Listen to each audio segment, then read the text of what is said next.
ازدواج کنی دوستش ندارم. تازه بری یه روز بخواستی باش عروسی کنی به من نشون میده. این من گفتم قبول، خودت میفهمی، نمیگی که چرا. یعنی خوشم اومده ازش میگیش. اگه گفتم نه که ازش خوشم نیومده. بعد اگه من ازش خوشم اومد بعد تو خوشت نیومد من چیکار کنم؟ نمیتونی هیچ کاری بکنی. نگیرمش؟ نه.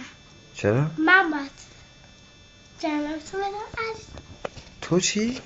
من باید بگم. من دست توه؟ من میرم میگیرمش. ببین به خدا به قسم آیه اگه تو بری سر خود در خود زن بگیری، من به خدا اگه خوشم نیاد ازش به خدا به جون اصلا راست میگم یا تو غذاش سوزن میریزم یا با چاقو میکشمش. چرا میکشیش؟ خب من دوستش دارم اون وقت. چون که من اونو دوست ندارم آقا جان، دوستش ندارم، غلط کردم. اونو اگه گفت تو دوست نداره چی؟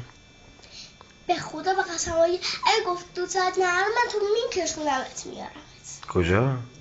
خونه. به خدا. خب من میخوام پیشش بمونم. خب من به خدا نمیذارم پیشش بمونی، یا اونو میذارم میکشمش یا تو بالش کنم یا تو رو. منو میکشی؟ نه تو رو.